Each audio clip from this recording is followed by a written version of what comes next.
Olá, bem-vindo ao canal da Rede Século XXI. Fique por aqui. A partir de agora temos muitas notícias sobre a igreja no mundo todo e também sobre o Papa Francisco. Mas antes de começar, não esqueça de deixar o seu like, se inscrever e ativar o sininho, tá bom?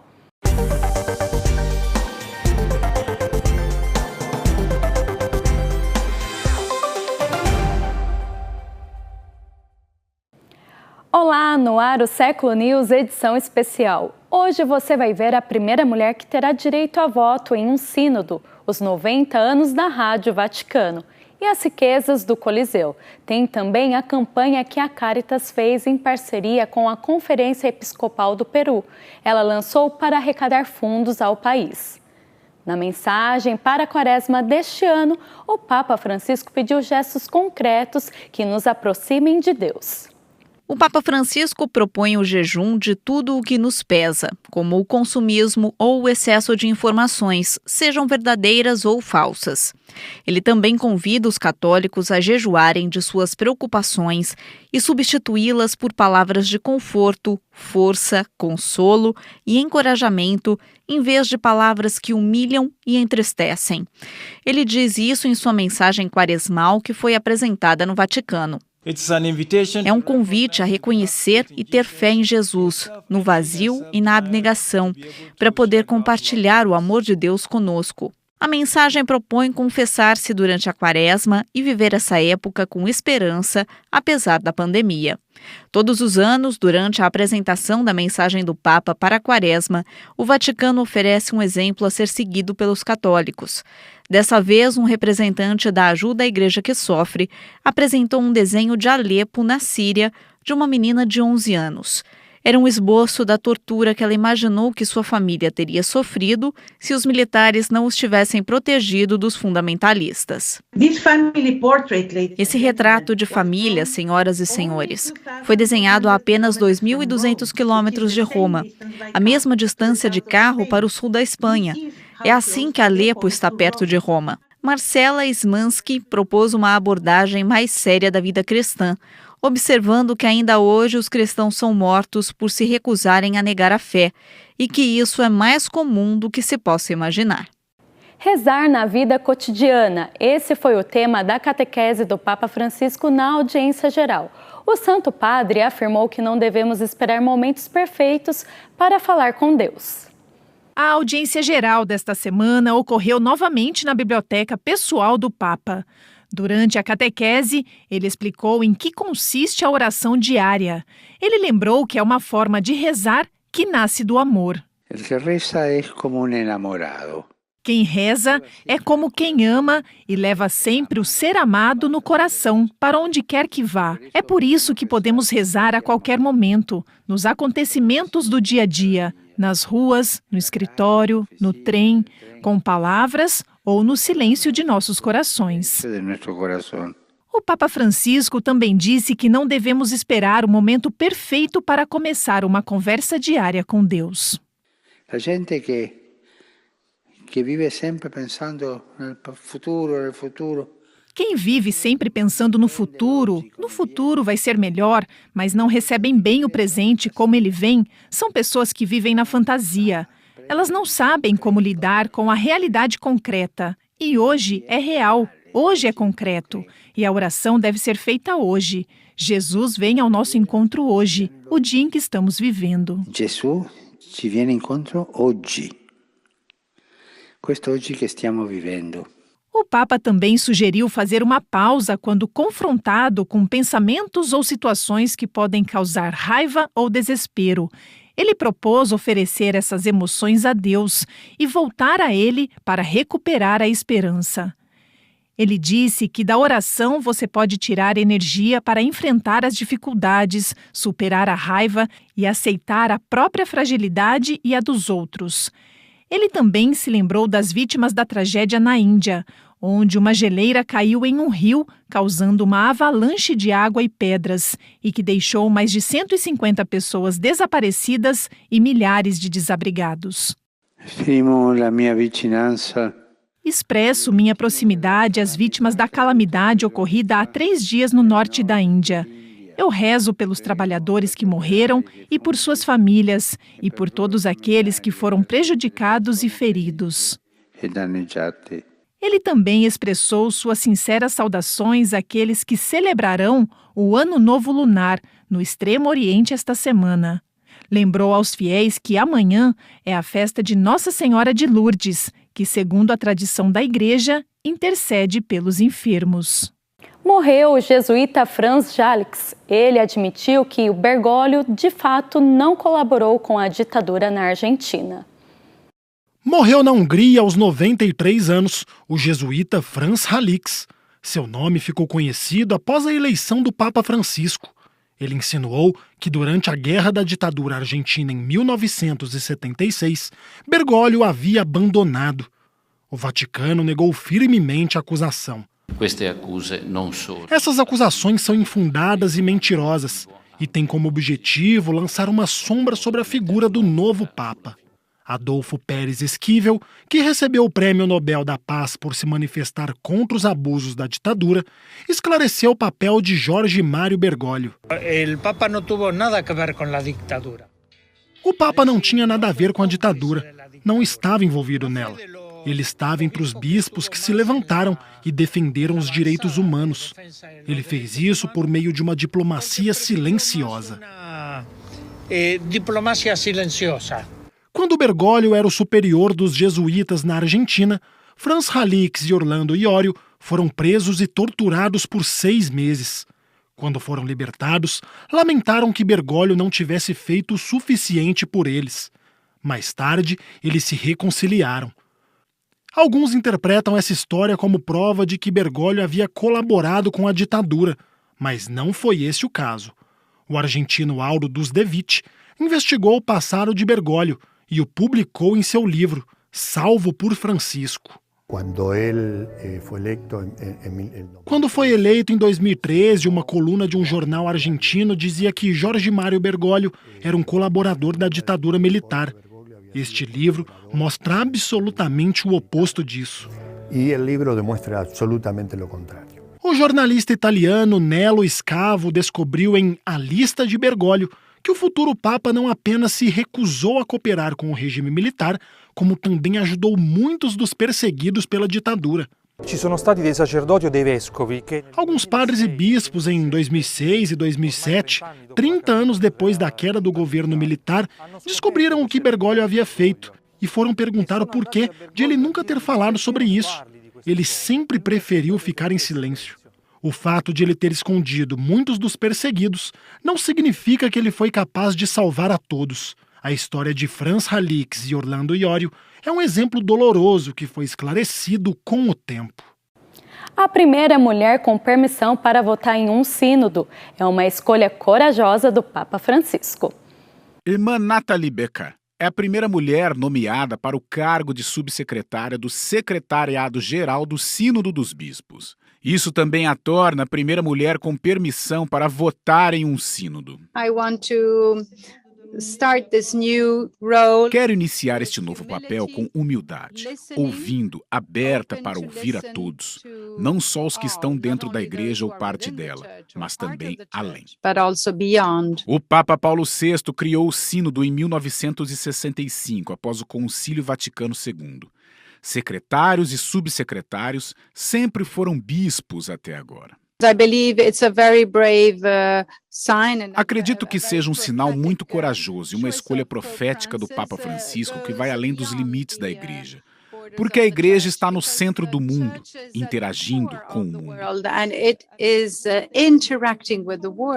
Irmã Nathalie vê seu novo papel como um sinal de mudança concreta na mentalidade da igreja, especialmente no que diz respeito à relação entre homens e mulheres.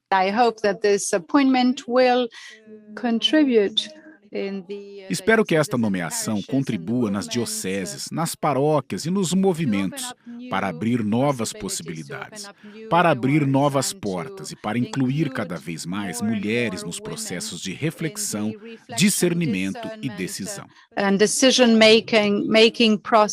O Secretariado-Geral do Sínodo dos Bispos é um órgão permanente dedicado a preparar as futuras assembleias com base nas propostas e opiniões de pessoas de todo o mundo. Sua próxima Assembleia Geral acontecerá em 2022 e terá como foco a sinodalidade. A seguir, vamos mostrar a mensagem do Vaticano sobre o cuidado com os idosos nesse tempo de pandemia. Durante a pandemia, uma cantora e compositora panamenha foi incentivada a lançar sua última produção, Venceremos.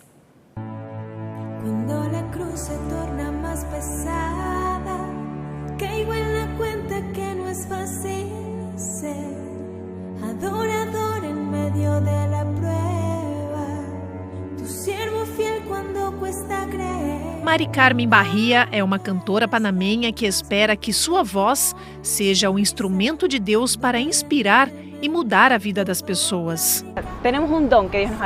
Temos um dom que Deus nos deu, mas cabe a nós cultivá-lo, estudar e tudo mais.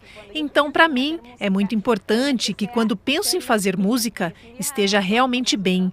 Já que se Deus deu tudo por nós, como vamos dar as coisas pela metade?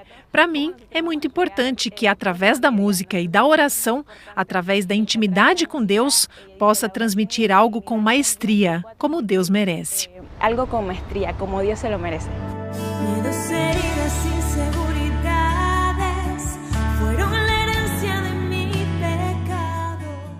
Enquanto estava em quarentena por causa da pandemia, ela foi inspirada a lançar o seu último trabalho, Venceremos.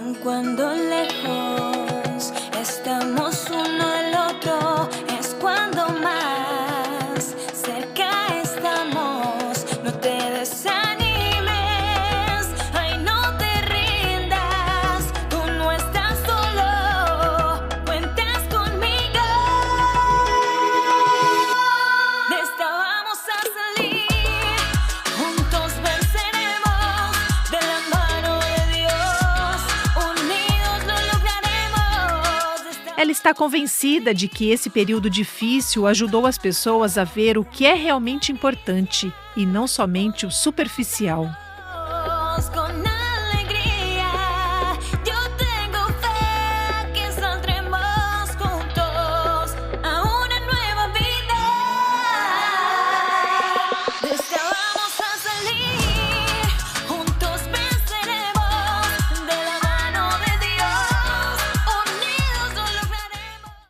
A Covid-19 tirou a vida de milhões de idosos pelo mundo todo. O Vaticano divulgou uma mensagem pedindo um cuidado especial a essas pessoas. O Vaticano lembrou os 2,3 milhões de idosos em todo o mundo que morreram de Covid-19. Também denunciou que a maioria vivia em asilos. Possiamo davvero parlare di una strage di anziani? É um massacre de idosos. Não sabemos como ajudá-los em suas próprias casas, nem em asilos, onde todos sabemos eles morrem mais cedo. O presidente da Pontifícia Academia para a Vida observou que esse não é o caso em todas as casas de repouso, mas propôs usar a pandemia para repensar completamente como a sociedade cuida dos idosos. Com esse novo documento, propõe tornar a sociedade mais acolhedora e inclusiva para que os idosos possam usufruir dessa fase da vida num ambiente familiar e rodeados de amigos. Mutualidade, hospitalidade mútua. Acho que temos que desenvolver esse ponto porque é muito importante. Não procurar algo para os velhos, mas em consideração mútua. L'esperienza di convivenza. Uma das soluções mais bonitas que podemos esperar é inventar experiências de convivência entre jovens e idosos. Amor e paixão são os elementos mais importantes. A verdadeira vacina, especialmente para os idosos, é chamada de amor.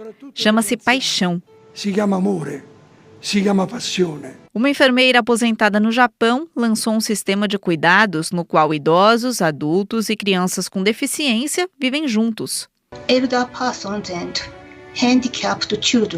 Idosos e crianças deficientes moram juntos na casa grande tradicional japonesa, projetada para uma família de 3 gerações, situada em um rico terreno natural, sustentada por familiares e vários cuidadores.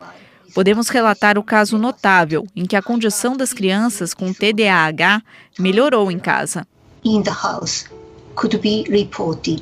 A proposta do Vaticano é mostrar como os idosos demonstram o valor e a beleza da fragilidade. É por isso que privar a sociedade de sua ajuda e memória seria uma perda tremenda para a humanidade.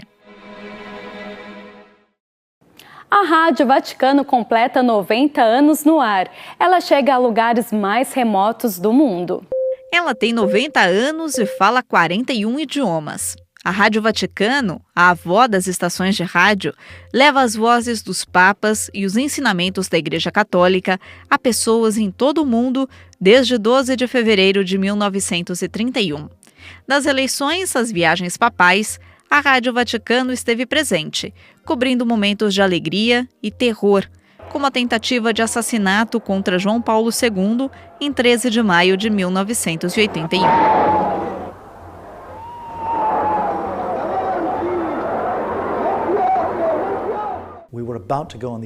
Estávamos prestes a entrar no ar quando soaram os tiros na Praça de São Pedro e soubemos que o Papa havia sido baleado.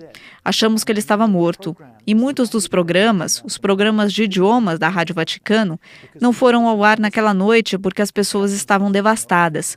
Elas se fechavam em seus escritórios e choravam em suas mesas. Por quase metade dos 90 anos da Rádio Vaticano, a voz de Sean Patrick Lovett proporcionou uma conexão entre o mundo de língua inglesa e 5 papas.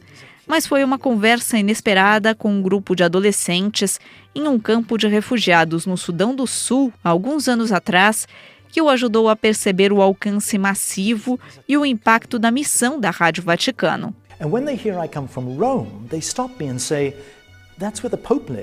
E quando eles ouvem que eu vim de Roma, eles me param e dizem, é onde mora o Papa. E eu digo, como você sabe disso? E eles dizem, nós sabemos porque ouvimos sua voz no rádio. E eles me levam para uma de suas cabanas e me mostram. Há um rádio de corda, um rádio na cabana. E todos os dias eles sintonizam a rádio e ouvem a Rádio Vaticano. Essas são as periferias do mundo. Essas são as pessoas que a sociedade frequentemente ignora. Mas mesmo lá, em um canto remoto do mundo, a voz da igreja pode ser ouvida em um rádio de corda. E quando eu estava saindo, eles disseram, quando você voltar, vai dar uma mensagem ao Papa? E eu disse, claro. Você diria isso a ele, que toda vez que ele fala de nós, sempre que ele nos menciona, nos sentimos menos invisíveis. E então, se você me perguntar qual tem sido a missão da Rádio Vaticano, ela está levando palavras de esperança, consolo e conforto a pessoas que de outra forma se sentem invisíveis.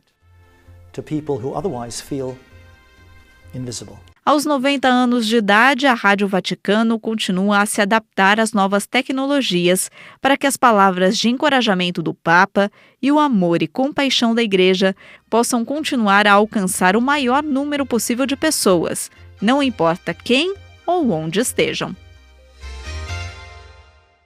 Depois que 2 crianças morreram por falta de oxigênio no Peru, uma campanha de arrecadação de fundos foi lançada e é administrada pela Caritas e a Conferência Episcopal do país. Conseguir doações para fornecer oxigênio aos carentes por causa da Covid-19 é o principal objetivo da Respira Peru. Esta campanha começou graças à integração de esforços da Conferência Episcopal Peruana, da Universidade de Santo Inácio de Loyola e da Sociedade Nacional de Indústrias. Recebemos doações de empresas muito importantes do setor financeiro do Peru, usando esses recursos e uma maratona que organizamos com um canal de TV peruano. Arrecadamos cerca de 8 ou 9 milhões na moeda peruana, para comprar centros de oxigenação e respiradores. Eles dizem que o Peru produz atualmente apenas 20% do que as pessoas com Covid-19 precisam. Ficamos especialmente abalados com algo que aconteceu em junho passado. Um dos canais de TV do Peru noticiou que na selva da região de San Martín, 2 crianças morreram por falta de oxigênio. Foi quando entendemos a precariedade da situação. A selva peruana é rica em oxigênio, mas faltava lá. Esse evento gerou essa ideia de arrecadação de fundos. A Respira Peru conseguiu doar plantas de oxigênio, plantas móveis de oxigênio e geradores modulares de oxigênio para regiões necessitadas. Os fundos arrecadados são administrados pela Caritas do Peru e pela Conferência Episcopal Peruana. Eles continuam procurando ajuda, por isso criaram um site, o respiraperu.com.pe, para todos os interessados em contribuir. Uma amizade que supera os horrores da Revolução Russa. É o que mostra o filme Anton. Papai disse que Mosca está no céu. Eu não sabia que havia um paraíso para os judeus. Claro que existe. Ou você acha que o paraíso é igual para todas as pessoas? Anton, seu amigo e a Revolução Russa. É a história da amizade de duas crianças, uma católica e uma judia, em uma pequena cidade ucraniana em 1919, tempos marcados por divisões políticas, étnicas e religiosas. Quando você está dizendo àqueles colonos tementes a Deus para esconder seus grãos, você decidiu quem iria viver ou morrer. Eles se tornaram amigos porque têm interesses semelhantes. A divisão religiosa não existia entre eles. Estava lá, mas não afetou sua amizade em nada.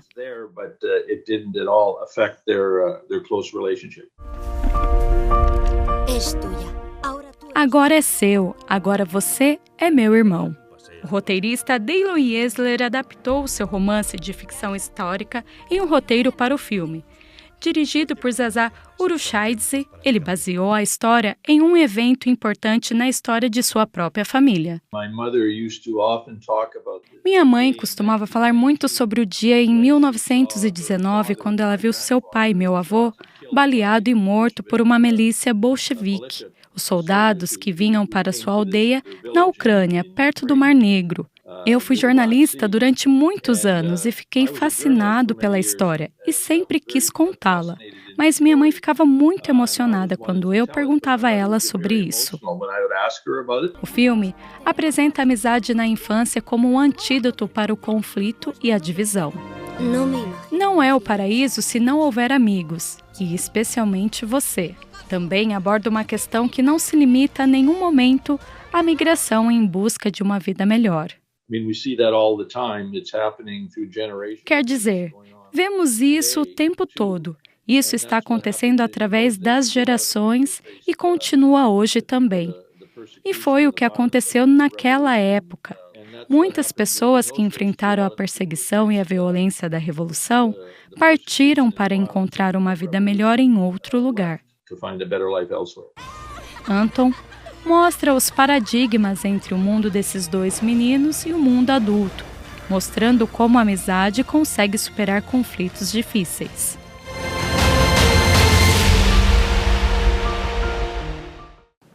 O Coliseu exibe as riquezas de Pompeia dentro de suas paredes. Vamos ver?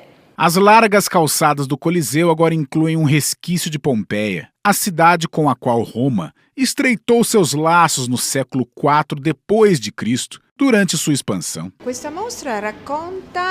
Esta exibição cobre 4 séculos de história no final do século IV a.C. a 79 d.C.